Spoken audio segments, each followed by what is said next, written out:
Well, first of all, congratulations. Did that feel as spectacular as it looked? Go ahead. Sorry. Did that feel as spectacular as it looked? Yeah. The feeling was, great. But I was concerned about him.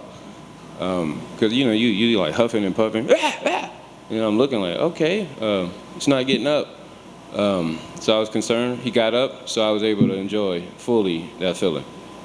Yeah, I noticed in the post-fight you seemed a little subdued and quiet and respectful. Do you feel like that's how you normally are, or do you think that was kind of a reaction to him getting slow to get up? Say that again? In your post-fight interview, you seemed a little more subdued. You were, respectful and kind of quiet. Was that because of that, his reaction? Yeah. Misha is overall, he's a great opponent as far as just being in the sport. So anytime you get two, warriors in there, and one of them don't get up, you kind of should get concerned. Well, I know I would, but at the same time, this is a fight game. So when he got up, yeah, I was relieved. Did you say anything to him afterwards? No, you got to come to it. So as far as like saying anything to him, it wouldn't matter. So, but I mean, to if I can relay this message to him, I mean, great fight. You caught me, man. I had to really dig deep and pull that out. So yeah. How do you dig deep? Can you kind of explain that to somebody who maybe has never had to experience that? Yeah. So, when things go bad, like you get punched in the eye, you see 3 of them, or your teeth is loose because he probably just headbutted you, or, you just got kneed in the stomach, you got to go, okay, I'm going to dig deep and not crumble, and just push forward. So, yeah, that's what digging deep is. When you imagined that fight, is that how you kind of expected it to go, or did you have a different idea in your head of how it might play out? No, I knew it would go somewhat like that.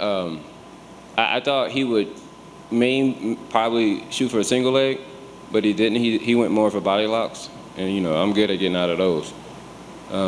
So as far as like him catching me, that was a surprise. But overall, yeah, exactly like I planned. And I know in the cage you didn't have a name. Do you have a name now? I know sometimes you guys think right after and go, oh, I should have said. Oh, a name? Yeah. Like. Who's next? Oh, who's next? Me and Pat, we're working, and whoever we work with. Yeah. So when they call, I'll answer. No, it doesn't matter. Do you have a preference of when you fight next, or maybe where? I know they're going out on the road a little bit more. Is there a location you'd like to fight at? Yeah, anywhere in the United States of America. So, yeah. Why just the United States? Nah, I think it's fun fighting here. The crowd is always mean, so I like to try to entertain them mean people and turn them nice. Thank you so much. All right. I have to ask you about working with Pat.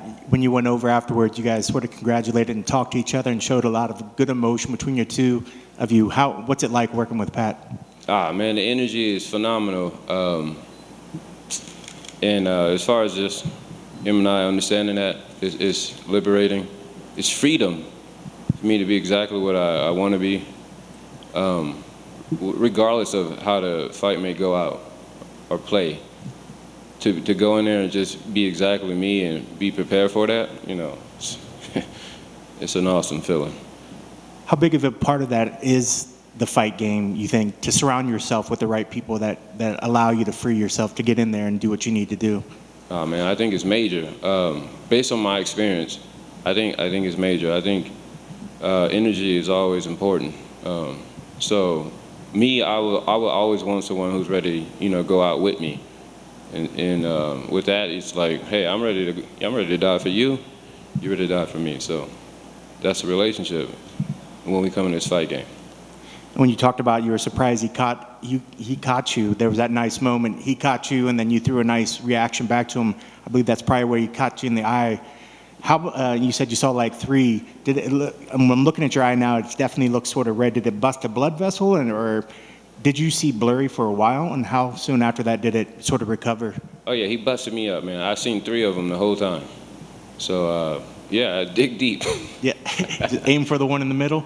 Yeah, one of them. I punched at 2 of them, missed, and then finally I got that 3rd one. And it looked like there was a good pace. He did try to take you down, but he was never able to actually sort of get a hold of you. It looked like that was maybe a reaction to the power and maybe the fear of the hands that you were throwing. Did you expect him that was probably going to be the case, that once you threw some hands, he was probably going to try to move in and try to get you to the ground to get your hands stopped? Yeah, 100%. As soon as I landed something, he was going to clinch me, grab me. But I think he was surprised based on grabbing me. Because I may not look strong, but I am. Well, and you look at your record, it looks like you always have some place to be after your fights because you always try to get out of there really quick. Here's another one that happened like this. Was part of the game plan to go out there and try to push the pace really quickly and get that finish? I mean, do you think about like, oh, I need to get this finish in there first, or is it just a matter of you want to swarm your opponent and sort of just take over and not give them a chance to get established? Yeah, never rush or think about finishing it. I just have an instinct to fight. And then wherever that goes, it goes. Just make sure I'm in shape. And yeah, that's me, 100%. That's awesome. Congrats on the victory. Thank you.